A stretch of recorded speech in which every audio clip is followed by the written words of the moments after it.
Since the moment you were born, you were being taught. You were being trained to exist in this world. The development of your mind began with the voices and touch of your parents. These first influences form the very beginnings of your thoughts and your feelings and your understanding of basic concepts of the world. But soon, after only a year or maybe sooner, a much stronger influence began to assert itself into your mind. The television. Not just cartoons and those silly songs we all used to sing, but the commercialization of your mind began in earnest. Ads, commercials, set within your early years of entertainment, began taking room in your developing brain, telling you what you want, what you need, what you desire. Our generation has experienced an onslaught of the mind hardly imaginable. We see more advertising in 1 year today than we did in an entire lifetime only 50 years ago. 50,000 TV commercials per year. 1,000 to 2,000 advertising images per day. 620 billion in global corporation advertising. You are not you. You are a million images and thoughts and concepts that have been ingrained into your brain since the day you were born, all for control. You are living in the real matrix. But this isn't our story. It belongs to you. I'm here to tell you, your life isn't your own. It belongs to someone else. As we entered school, a whole new sort of programming began. Boundaries are set, and we learn that there are fences that hold us in, clocks that govern our time, and authorities we must listen to. Most of all, we are taught to be good little citizens and always toe the institution's line of reasoning. In simple terms, we have been prisoners of the system for most of our childhood lives. We have been told what to like, how to act, what to desire, and what is acceptable for an American lifestyle. We are here to tell you now to question everything. You are free. Americans' acceptance of authority and our love affair with our television has set up a dangerous level of control. Do you notice the news sources seem foul, or that maybe they are reporting on issues that don't seem quite that important? Michael Jackson. Michael Jackson. Michael Jackson. Michael Jackson. Paris has an outrageous new sizzling gig. Whether you like her or not, Britney is back. He was an icon. That's hot. Television news in the past 10 years has been going through a consolidation unprecedented in modern media history. Large corporations, in collusion with big government, have steadily been erasing coverage of issues that actually make a difference. These are a few of the companies that control so much of our media today.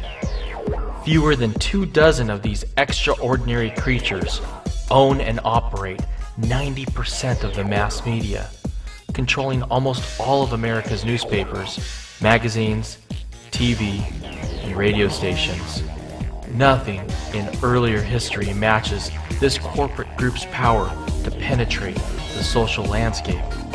They tell you to buy stock when you will be slaughtered. They tell you to shop when you might lose your job. They tell you everything is okay, all the while praying to God that you, the people, do not find out the truth. The truth is that they are f***ing you.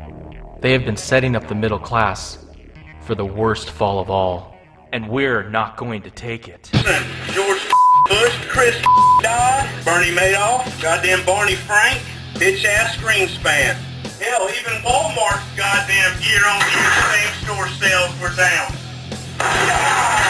Excuse me, but I would really appreciate it if everybody could keep their comments quiet until there's time for Would you wake up? Don't you see what's happening at these town hall meetings? It'll be a cold in hell before he socializes my country. Answer the freaking door! In 1787, our Constitution's founding fathers could have never imagined today a 500-channel, 24/7 television information age, and how special interest groups would use it to manipulate news and influence our elected representatives and our government. The U.S. Constitution stated that the money of the United States was to be coined, not printed, and that nothing but gold and silver were acceptable as legal tender. Up until 1971, the U.S. dollar was backed by gold, but today it is backed by nothing. The only reason you are still able to purchase goods and services with your dollars is because it has been engraved in the minds of all Americans for nearly 100 years that the dollar is money, when in fact, it's all an illusion. In the last presidential election, Americans had the choice between two candidates, both of whom supported the financial bailouts. While one had the title of a Democrat and the other had a title of a Republican, they were both the same, and the entire election was just a charade. Everything the government does drives up prices for all Americans. When the government began providing student loans to make college affordable, college tuition prices skyrocketed.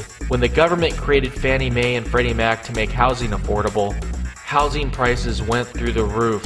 Americans were encouraged to use their home as a personal ATM machine by taking out home equity loans in order to buy expensive cars, clothes, electronics, and other things television made them believe they should have. This was all made possible by the Federal Reserve, who artificially lowered interest rates in order to create the real estate boom. Americans are using credit cards as their last lifeline just to survive. They are now officially debt slaves. History tells us individual experiences of total economic collapse and hyperinflation are just that. Individual. 80% of surviving is mental preparation. Realize this is not your fault. The entire system is going through convulsions, and you, my friend, are being caught in the meat grinder. Turn everything off. Can you survive without cable? Eating out? Unnecessary travel?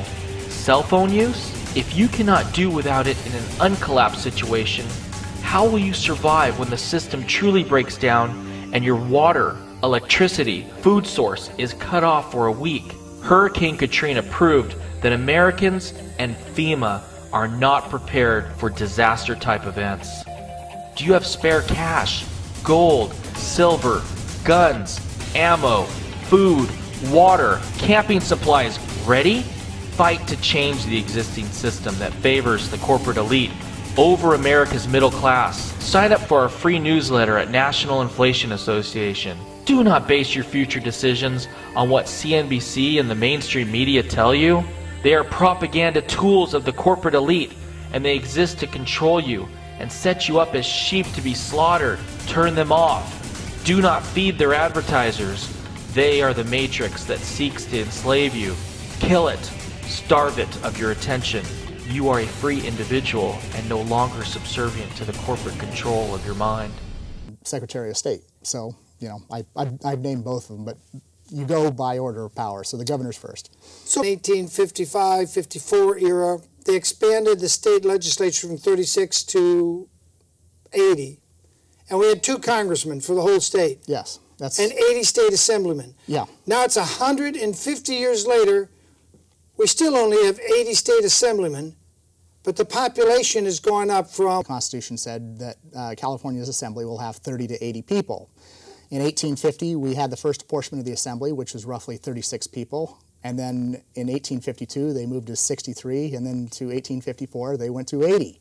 And the population was about 200,000. 200,000 for the entire state of California. That's not even half of Santa Barbara County today. That's correct, yes. And we had 2 Congress critters then. Two U.S. House members and 2 senators, and we had 80 assembly members. 80 assembly. Now it's a century and a half later. Yes. We've got 53 congressmen, soon probably to be 55 or more. Yeah, Federal government in 2009. A firestorm has been overtaking our country and its citizens. Even the members of Congress have not had taken the time to read the legislation they vote on.